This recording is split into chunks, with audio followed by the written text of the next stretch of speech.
Conquering Mount Scrapmore with Brenda. I'm Brenda, and it's Free Pattern Friday! Yay, Free Pattern Friday! I love Free Pattern Fridays. I get to show you some fun blocks that I've been working on and playing around with, and we just have a blast. I also do some viewer requested blocks as well, like this one today. This one's called Interstellar, and the viewer has asked, I need to use up some focal fabrics that have very large scale prints, and I want to show off those prints, but I don't really know what kind of block to put them in.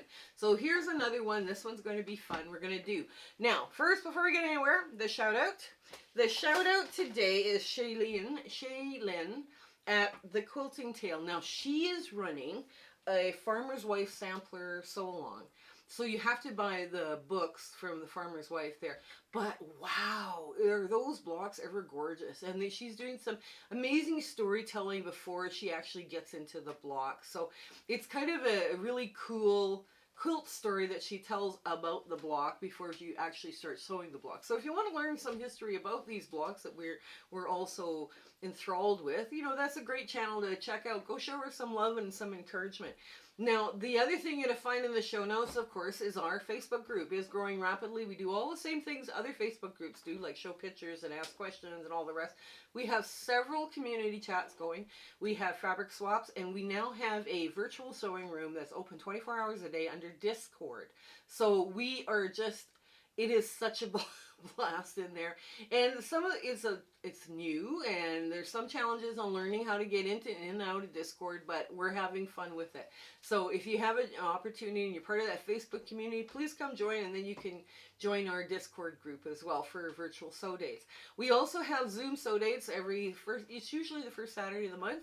And they're all listed below in the show notes from now until the end of December. We are going to continue doing those. Those are so much fun for all of us. And I get lots done that day. They're from 9 a.m. to 5 p.m. Mountain Standard Time. And there's people showing up from all over the world, and we just have so much fun, and we get to do all sorts of show and tell. And we tell people, if you don't want to bring your quilting that day, bring your crochet, knitting, petty point, whatever you're working on. Feel free to come join us anyway, and just come hang out and laugh and giggle and have a great time. The other thing, the collaboration is down below. Kelly from Kelly's Quilts and Cruises, Michelle from Bits and Pieces, and Future Cat from New Zealand. We're all doing collaboration, and we're doing it's coming out this summer. Now I'm not sure exactly when it's coming out in the summertime, but it's we're supposed to be doing like the pattern testing right now, and those blocks are absolutely stunning. And there's levels. There's like the easy, the intermediate, the hard. So especially for the blocks I'm doing, right, for the rounds I'm responsible for, and the theme on this is community. So it is just lovely. Now, also share, like, and subscribe, please. Commenting helps our analytics. So does sharing, liking, and subscribing. So if you haven't subscribed, please do so. If you're seeing what's here, we really like it. And last of all, I speak for free at quilting groups and quilt guilds. So we have a great time, and I get to stay for show and tell. So come on in, let's get to the sewing this block I've created called Interstellar. Okay, so we're at the sewing machine. I've already marked all my lines on my back of my flying geese. We're doing the 4 at a time method, so this comes together very quick. Now, what you're going to do is you're just going to kiss the inside of that line as you're sewing, and you're going to go right across both sides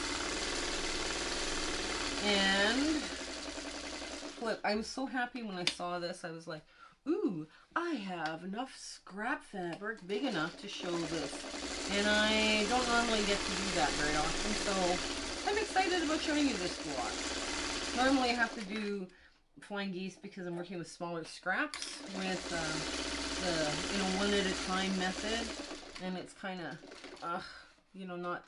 not my most favorite. But anyways. So here we go. We even got big scissors so we can cut right through the middle. Like you can see where those lines are. So you just cut right up through the middle. There you go. And you end up with 2 pieces like this. And we're just going to hold on to our pins because we're going to need them in a sec. So now you press these this way, away from the white.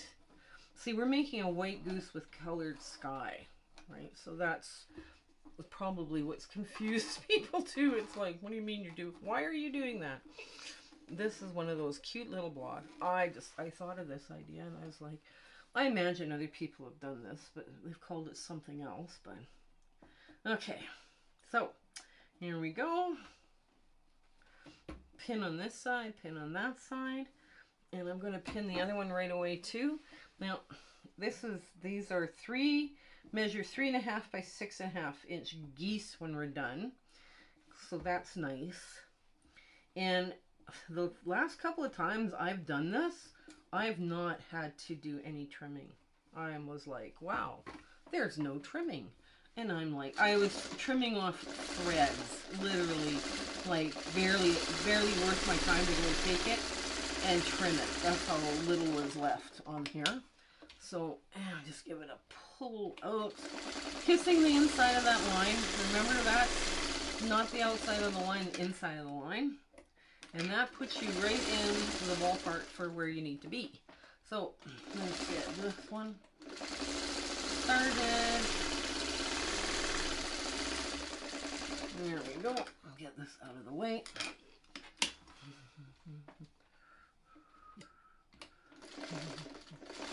And I have a cute little plaid, check plaid gingham. I don't know if you call it gingham or what you'd call it, but it's fun. It's just fun. Okay, let's get all this off and get the pins out of here. Yeah, this 4 at a time is fun. Now, this block, you could do all totally scrappy and just do leaders and enders. I mean, that, you know, depending on what you're doing, some people don't like doing like flying geese this way because it's too confusing for them. Okay, I get that. I totally understand that. And if you're one of those people, then you'd have to make all your 4 sets of flying geese all at once. But the rest of this usually just throws together very quickly. So, and I'm overrun with blue, so everything blue is being used.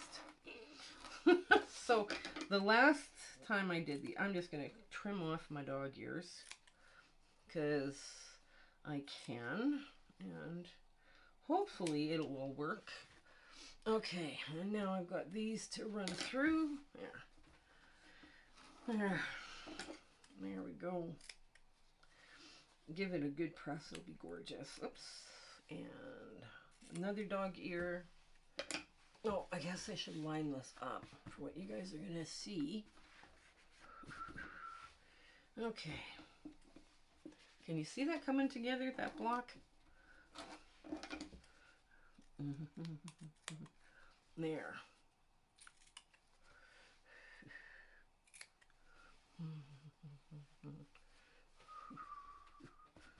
And last one. Boy, that's looking good. It looks like I don't have anything to trim off these.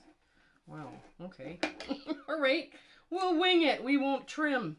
We won't take them and trim and cut and all this stuff. We'll just wing it and see where we end up. Okay, so this is where we are. So far, so good. This is what we've got, right? Okay, and we're now gonna, I gave you the cutting instructions on how to make these half square triangles using the traditional method.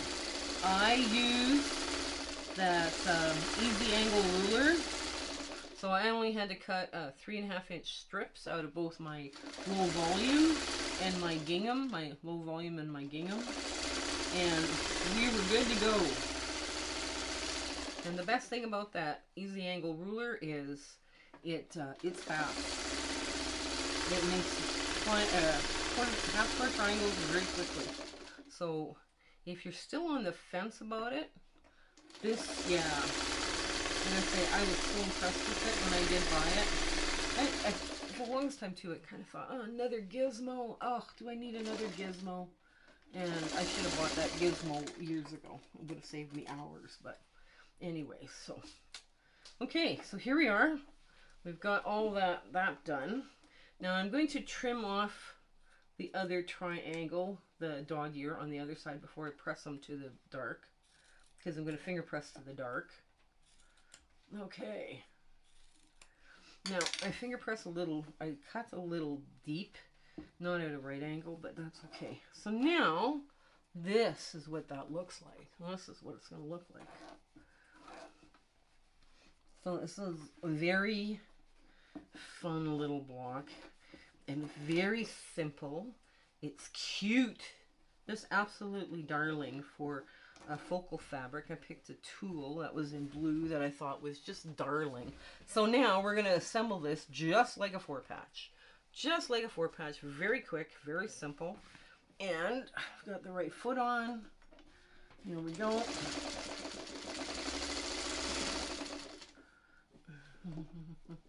There. That's how quick. Okay. Wow. Now these are perfect, these flying geese, that 4-at-a-time method. So nice. You get the right size, everything, first time out.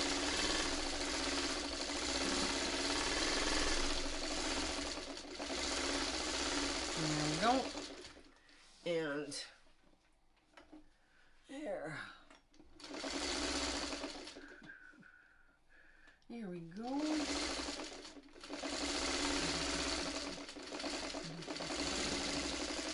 Now, you guys saw me just do that, the flying goose on the side. You saw me do it at the wrong angle, right? I should have had that flying goose this way, but I made my point. So yay for me, and I'm not picking it apart. But when you're sewing flying geese together, you should always try to sew them so that you can actually see where that point is going to be. So in this case, I didn't need to worry about it, but I can see where some people would go, oh dear, you can't do that. Now there's a couple ways of assembling this block.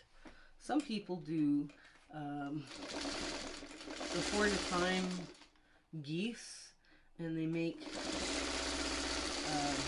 6 geese instead of the 4 geese of 4 half square triangles. You could do it that way as well, right? So that's another way, except you're doing 4 blue geese and then 2 white geese. I mean, that's the only difference that you're, and some people would find that confusing, but it's up to you. It's up to you how you want to do your blocks. Okay, now I've got the point up. I can see where I'm doing. Oh, I'm going. Yes, I made it perfect. Nice. Nice, nice, nice, nice, nice. There.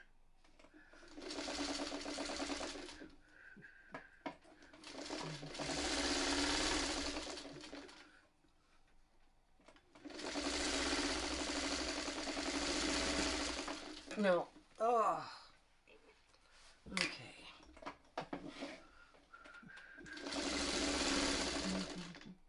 Yeah. Now we're going to sew it the other direction. I'm just going to get rid of my board here out of the way. So you're going to sew this the other direction. These are going to lie flatter if they're pressed in. So that means this has to be pressed out. These have to be pressed out. And it's just the way it's going to lie flattest. The block is going to lie with the least amount of resistance.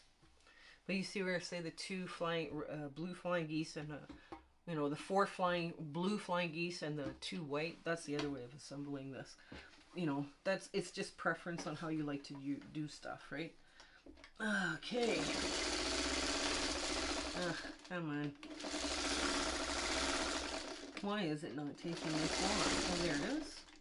Okay.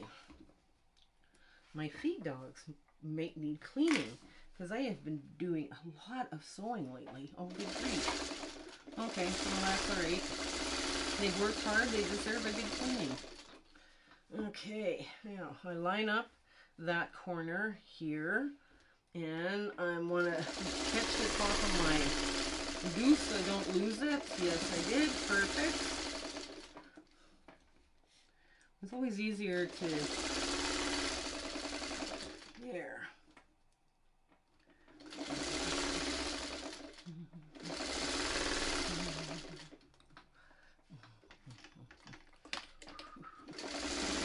There we go.